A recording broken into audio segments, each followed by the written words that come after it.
안녕하세요. 서재동 목사입니다. 오늘은 시편 19편을 함께 살펴보겠습니다. 먼저 시편 19편의 말씀을 제가 읽겠습니다. 하늘이 하나님의 영광을 선포하고 궁창이 그의 손으로 하신 일을 나타내는도다. 날은 날에게 말하고 밤은 밤에게 지식을 전하니 언어도 없고 말씀도 없으며 들리는 소리도 없으나 그의 소리가 온 땅에 통하고 그의 말씀이 세상 끝까지 이르도다. 하나님이 해를 위하여 하늘의 장막을 베푸셨도다. 해는 그의 신방에서 나오는 신랑과 같고 그의 길을 달리기 기뻐하는 장사 같아서 하늘 이 끝에서 나와서 하늘 저 끝까지 운행하며 그의 열기에서 피할 자가 없도다. 여호와의 율법은 완전하여 영혼을 소성시키며 여호와의 증거는 확실하여 우둔한 자를 지혜롭게 하며 여호와의 교훈은 정직하여 마음을 기쁘게 하고 여호와의 계명은 순결하여 눈을 밝게 하시도다. 여호와를 경외하는 도는 정결하여 영혼까지 이르고 여호와의 법도 진실하여 다 의로우니 금곧 많은 순금보다 더 사모할 것이며 꿀과 송이꿀보다 더 달도다. 또 주의 종이 이것으로 경고를 받고 이것을 지킴으로 상이 크니이다. 자기 허물을 능히 깨달을 자 누구리요. 나를 숨은 허물에서 벗어나게 하소서. 또 주의 종에게 고의로 죄를 짓지 말게 하사 그 죄가 나를 주장하지 못하게 하소서. 그리하면 내가 정직하여 큰 죄가에서 벗어나겠나이다. 나의 반석이시요 나의 구속자이신 여호와여, 내 입의 말과 마음의 묵상이 주님 앞에 연락되기를 원하나이다. 아멘. 오늘 시편 19편은 주의 깊게 살펴봐야 할 세 개의 표현이 있습니다. 첫 번째는 하늘이고요. 두 번째는 율법, 그리고 세 번째는 주의 종이라는 표현입니다.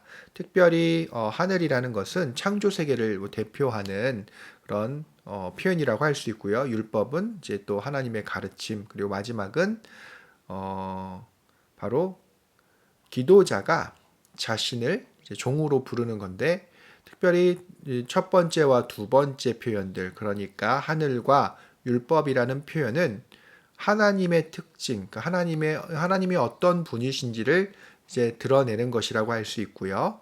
마지막 표현은 그렇다면 그런 하나님, 두 표현에서 드러나는 하나님과 자신은 어떤 관계인지, 자신은 또한 어떻게 살아야 될 것인지, 그것들을 이제 표현하고 있는 대표적인 표현이라고 할 수 있습니다. 종으로 표현하는 건 무엇이겠습니까?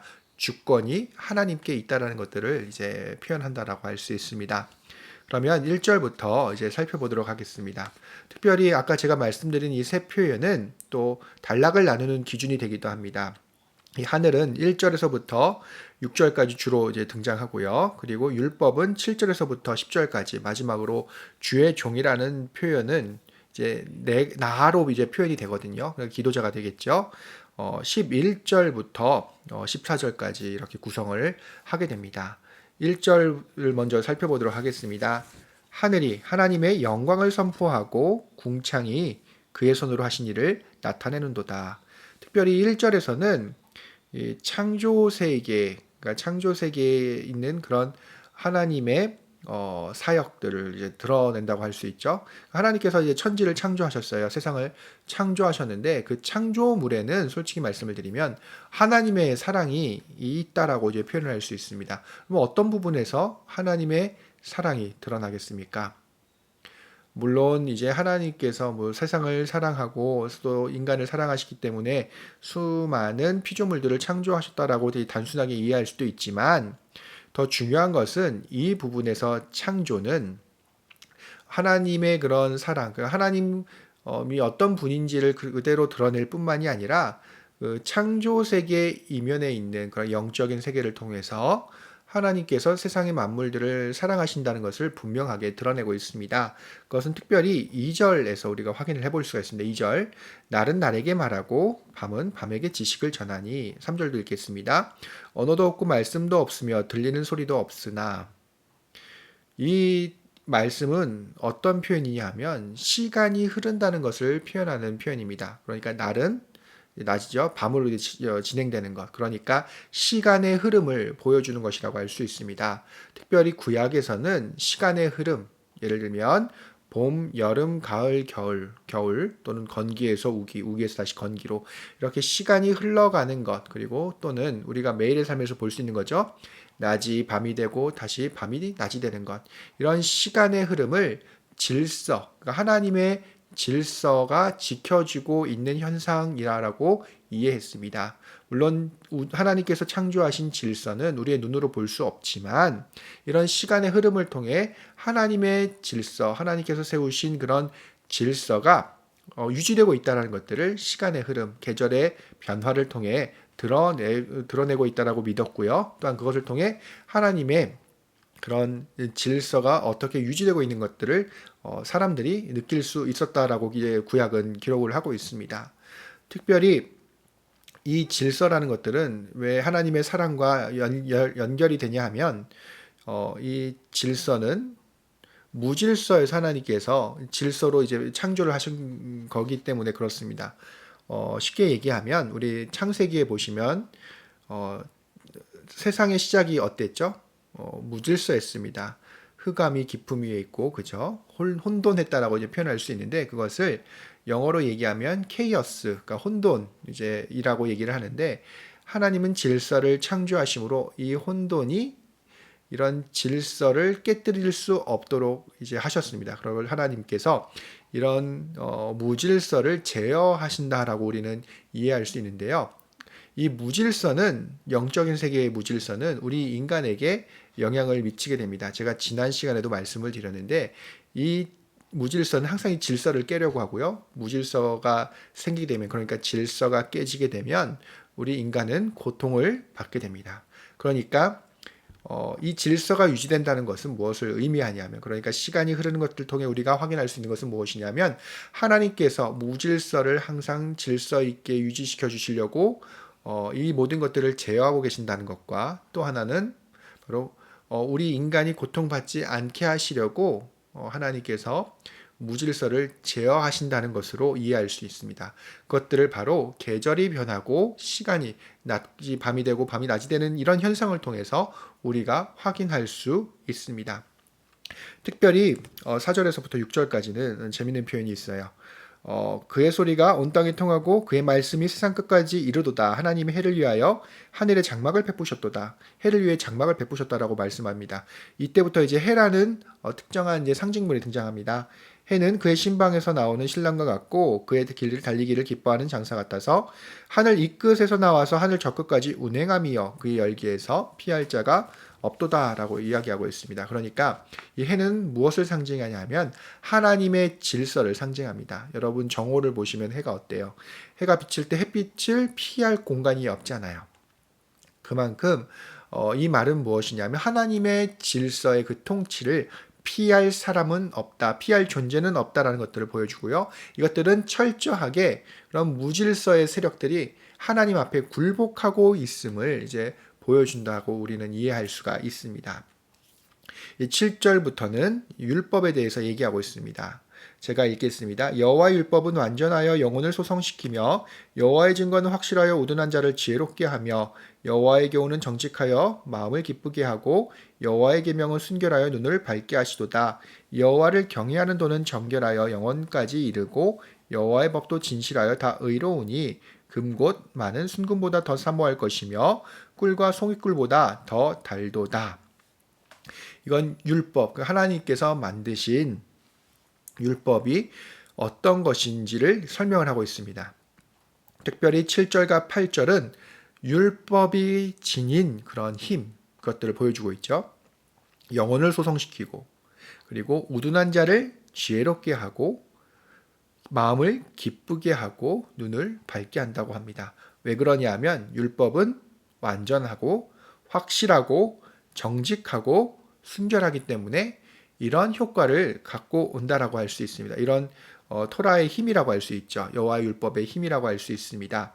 그렇다면 그 율법의 특징은 무엇입니까? 9절에서 말하는 영원까지 이르고 의롭다라는 표현입니다. 이건 뭐냐면 시간과 그리고 시간적인 특징과 공간적인 특징으로서 하나님의 율법이 시간적으로는 영원한 것이고 그리고 공간적으로는 의롭다. 그러니까 이 시대와 이제 이 시대를 의롭게 만들 정도로 그런 공간적인 의미로 의롭다라는 것들을 보여주고 있습니다. 시공간은 모든 공간을 얘기하잖아요. 그래서 이 율법이 시간과 공간을 모두 이제 차지하고 있음을, 통제하고 있음을 보여준다라고 이해할 수 있습니다. 그리고 10절은 바로 이 토라를 따라 사는 사람들이 누릴 수 있는 것을 보여주고 있습니다. 어떻습니까?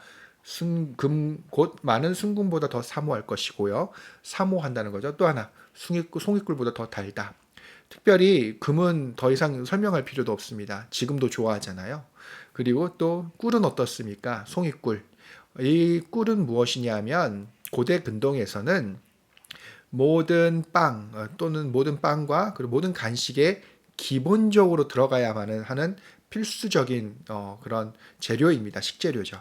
그러니까 이것은 토라를 따라 그러니까 말씀을 따라 사는 사람들이 이러한 복을 누릴 수 있다라는 것. 그러니까 꿀보다 더 맛있는 것들을 느낄 수 있고 또한 더 이렇게 사모할 수 있다는 것들을 보여주고 있습니다. 마지막으로 1절부터 14절은 기도자가 자신을 이제 종이라고 표현하면서 주권이 누구에게 있는지를 설명하면서 또 하나 중요한 것은 바로 이 창조 세계에 드러나신 하나님, 말씀 속에서 드러나신 그런 하나님을 따라 살 것을 맹세하는 또는 요청하는 그런 기도를 우리가 확인을 할 수가 있습니다. 11절 이렇게 얘기하고 있죠. 또 주의 종이 이것으로 경고를 받고 이것을 지킴으로 상이 크다. 자신이 이 말씀을 따라 살고 있음을 하나님 앞에 고백하고 있습니다. 그죠?